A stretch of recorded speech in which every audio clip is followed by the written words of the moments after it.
হয়তো তৃণমূলের লোকরা মারধর করতে পারে, সেটা আমি জানি না, কারণ উড়ে এসে জুড়ে বসেছে। আর এই মুর্শিদাবাদ জেলায় প্রথম মমতা ব্যানার্জির সুপারি নিয়ে এসেছিল এই অফিসার এসপি, যে যার নাম ওই হুমায়ুন কবির।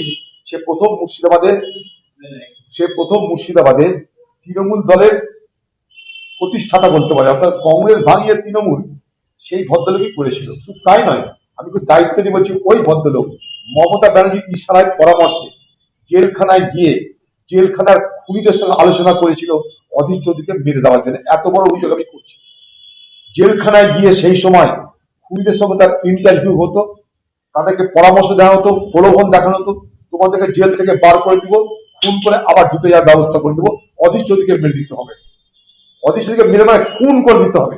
এই হুমায়ুন কবির, এই এসপি মমতা ব্যানার্জির নির্দেশে, আবার বলছি আমি, হিম্মত সে বলছি, চ্যালেঞ্জ করছি, মমতা ব্যানার্জির নির্দেশে এই এসপি হুমায়ুন কবির জেলখানায় গিয়ে অধীর চৌধুরীকে খুন করে দেওয়ার জন্য মমতা ব্যানার্জির ইশারায়, মমতা ব্যানার্জির পরামর্শে, মমতা ব্যানার্জির নেতৃত্বে চেষ্টা করেছিল এই হুমায়ুন কবির।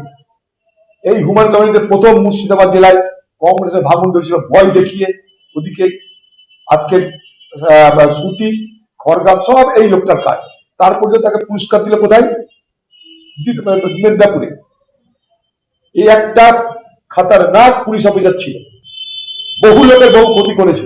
হ্যাঁ, এ তো পানি কেসের জনক, এটা পানি কেসের জনক, দারুণ নটোরিয়াস একটা police officer, notorious police officer. কত পরিবারকে খতম করেছে, কত পরিবারকে ধ্বংস করেছে এই পুলিশ অফিসার হুমায়ুন কবির। তার ইয়ত্তা নাই।